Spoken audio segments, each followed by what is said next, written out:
नमस्कार दोस्तों, आज की एक और वीडियो में आपका स्वागत है दोस्तों। आज एक ऐसी घटना के बारे में बात करने वाले हैं जो कि आपके रोंगटे खड़े कर देगी। दोस्तों, वीडियो को लास्ट तक देखना और वीडियो अच्छी लगे तो वीडियो को लाइक कर देना। चैनल पर नए हो तो चैनल को सब्सक्राइब कर देना। चलिए वीडियो करते हैं स्टार्ट। तारीख थी 4 फरवरी साल 1936 से। दिन था इतवार। लखनऊ पुलिस के वायरलेस पर एक संदेश गूंजा जिसने न सिर्फ लखनऊ पुलिस बल्कि यूपी के पुलिस के आला अफसरों को हिलाकर रख दिया। संदेश था कि ओसीआर बिल्डिंग के बी टावर से एक लाश नीचे फेंकी गई है।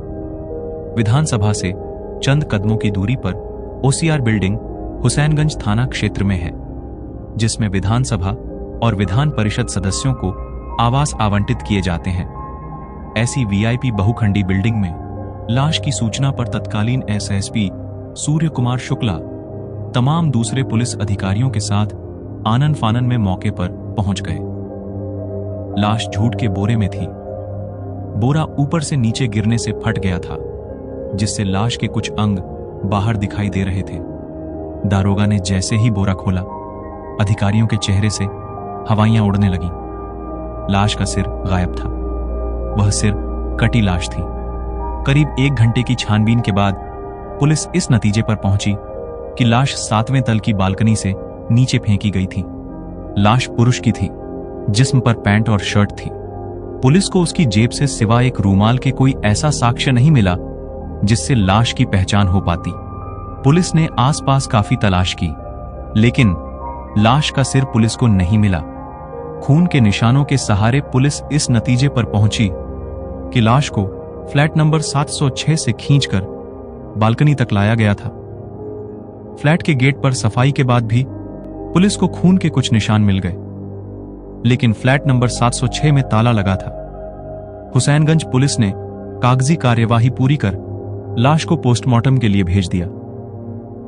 706 नंबर का फ्लैट हस्तिनापुर से विधायक रहे गोपाल काली को आवंटित था, जो उस बार का चुनाव हार गए थे। रविवार का दिन था और उस समय मोबाइल जैसी सुविधाएं भी नहीं थीं। इसलिए लखनऊ पुलिस ने मेरठ पुलिस के जरिए पूर्व विधायक गोपाल काली से संपर्क साधा। पता चला कि वह तो 1 महीने से मेरठ में ही थे। यह भी बताया कि फ्लैट की 2 चाबियां हैं, एक उनके पास रहती है, जबकि दूसरी चाबी फ्लैट की साफ सफाई करने वाले केयरटेकर मनोज शर्मा के पास रहती है। मनोज शर्मा 1 फरवरी को अपने घर पौड़ी उत्तराखंड गया था और उसकी चाबी उसी के पास है। गोपाल काली ने पुलिस को यह भी बताया, लखनऊ जाने वाले उनके अधिकांश समर्थक उनसे चाबी ले जाते हैं और वहीं फ्लैट पर ही रहते हैं। 31 जनवरी को ही एक समर्थक ने उन्हें फ्लैट की चाबी वापस की है। रिटायर्ड आईपीएस राजेश पांडेय बताते हैं कि फ्लैट की एक चाबी पौड़ी में और दूसरी पूर्व विधायक के पास होने की जानकारी पर पुलिस फ्लैट का ताला तोड़कर अंदर घुसी। अंदर कमरे की ठीक से सफाई की गई थी। डबल बेड पर नई चादर पड़ी थी, लेकिन पुलिस ने जैसे ही चादर हटाई, गद्दे पर काफी खून दिखाई दिया। साथ ही पुलिस को सफाई के बाद भी कमरे की फर्श से खून के निशान मिल गए, जिससे इस बात की तस्दीक हो गई कि हत्या उसी कमरे में की गई थी। बाथरूम में वॉश बेसिन में मिले खून के निशानों ने इस बात की पुष्टि की कि वहां खून साफ किया गया है। कमरे की तलाशी के दौरान पुलिस को वहां से भारी मात्रा में शराब की खाली बोतलें मिली। इसके साथ ही कुछ और भी आपत्तिजनक सामान पुलिस ने फ्लैट से बरामद किया। उस समय लखनऊ में क्राइम रिपोर्टर रहे दीपक शर्मा के बताते हैं कि मामला पौश इलाके में सिर कटी लाश मिलने का था, इसलिए अखबारों में उससे जुड़ी खबरों को प्रमुखता मिल रही थी। कमरे की छानबीन से ऐसा प्रतीत होता था कि जैसे वहां हवन और पूजन किया गया हो। इससे वहां बलि दिए जाने की आशंकाएं भी अखबारों में छपीं। इस बीच पूर्व विधायक गोपाल काली भी लखनऊ आ गए थे। उस समय क्राइम रिपोर्टिंग करने वाले मनीष मिश्रा बताते हैं कि पुलिस ने लाश की पहचान के लिए उन्हें लाश की फोटो और कपड़े भी दिखाए, लेकिन वह पहचान नहीं कर सके। हां, उन्होंने यह जरूर स्वीकार किया कि लाश की जेब से मिला रूमाल उनका है। इस तरह घटना के 5 दिन बीत गए और 5 दिन बाद भी पुलिस की तफ्तीश वहीं खड़ी थी जहां से शुरू हुई थी। छठे दिन यानी 10 फरवरी को लाश की पहचान के रूप में पुलिस को बड़ी सफलता मिली। लाश की शिनाख्त सरकारी कर्मचारी मदन पाल के रूप में हुई। गोपाल काली ने बताया कि मदन पाल सचिवालय में नौकरी करता था, साथ ही उनके क्षेत्र से जुड़े काम वहीं करता था। जब वह लखनऊ में नहीं होते थे तो भी वह काम के लिए अपने समर्थकों को मदन पाल के पास पत्र लिखकर भेज देते थे। फ्लैट पूर्व विधायक हो चुके गोपाल काली के नाम आवंटित था, सो गोपाल काली पहले ही दिन से शक के दायरे में थे। उन पर शक उस समय और गहरा हो गया जब लाश की जेब से बरामद रूमाल को उन्होंने अपना बताया। गोपाल काली अभी जीवित हैं।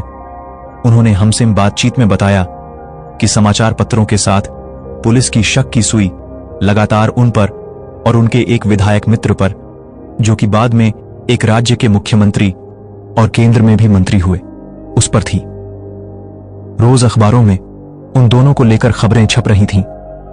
आखिरकार उन लोगों ने तत्कालीन एसएसपी सूर्य कुमार शुक्ला से मुलाकात की और मामले में तेजी से जांच कराने का अनुरोध किया। हत्या को कोई सुराग मिल नहीं रहा था और न ही लाश का सिर। ऊपर से लगातार पुलिस पर दबाव बढ़ रहा था। इसी बीच पुलिस को उस फ्लैट से एक टेलीफोन डायरी मिली जिसमें 100 से ऊपर नंबर थे। पुलिस ने सभी नंबरों पर फोन करना शुरू किया। इसी बीच डायरी से एक नंबर पुलिस को मिला जो मवाना मेरठ निवासी अशोक शर्मा उर्फ अशोक पंडित का था। पुलिस को आसपास के लोगों से यह भी जानकारी मिली कि अशोक घटना के दिन ओसीआर में देखा गया था। इस जानकारी ने पुलिस की तफ्तीश को दिशा दे दी। पुलिस की एक टीम मवाना पहुंची और अशोक पंडित से पूछताछ शुरू की। पहले तो उसने पुलिस को खूब भरमाया, लेकिन सख्ती करने पर टूट गया और स्वीकार किया कि उसी ने अपने साथी के साथ मदन पाल की हत्या की है। रिटायर्ड आईपीएस राजेश पांडेय के मुताबिक पुलिस अशोक पंडित को लखनऊ लाई। पूछताछ के दौरान उसने बताया कि वह 2 फरवरी को एक तबादले के सिलसिले में अपने दोस्त नौशाद के साथ लखनऊ आया था। मनोज शर्मा फ्लैट पर था नहीं, तो उसने मदन पाल से संपर्क किया। मदन ने उसे रात में फ्लैट पर मिलने को कहा। चाबी न होने पर मदन ने कहा कि उसने चाबी बनवा रखी है। रात में तीनों ने फ्लैट में खूब शराब पी।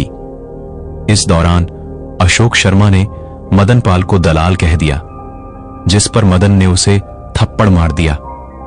फिर क्या था, अशोक और नौशाद ने सब्जी काटने वाले चाकू से उस पर कई हमले किए, जिससे उसकी मौत हो गई। हुसैनगंज बाजार से उन दोनों ने एक बड़ा चाकू और बोरा खरीदा। फ्लैट पर आकर मदन पाल का सिर धड़ से अलग किया और उसका धड़ बोरे में बांध दिया। सिर और चाकू बेड की चद्दर में बांधा और रात होने का इंतजार करने लगे। रात में वह बोरा खींचकर बालकनी तक ले गए और उसे नीचे फेंक दिया। इसके साथ ही सिर और चाकू लिपटा चद्दर लेकर वह फ्लैट बंद कर निकल गए। नौशाद कैसरबाग बस अड्डे से मेरठ चला गया और वह ओसीआर से पैदल चारबाग पहुंचा। रास्ते में चद्दर में बंधा सिर और चाकू उसने हैदर कैनाल में फेंक दिया। पुलिस ने हैदर कैनाल में सिर को काफी तलाशा। पुलिस को सिर तो नहीं मिला, हां चाकू जरूर मिल गया। पुलिस ने नौशाद को भी गिरफ्तार कर लिया और दोनों को हत्या के आरोप में जेल भेज दिया। मामला अभी तक अदालत में है, लेकिन मदन पाल का सिर पुलिस आज तक नहीं बरामद कर सकी। दोस्तों, इस घटना के बारे में आपके क्या विचार है? अपनी राय कमेंट में जरूर बताएं। और दोस्तों, वीडियो अच्छी लगी हो वीडियो को लाइक कर देना, चैनल पर नए हो चैनल को सब्सक्राइब कर देना।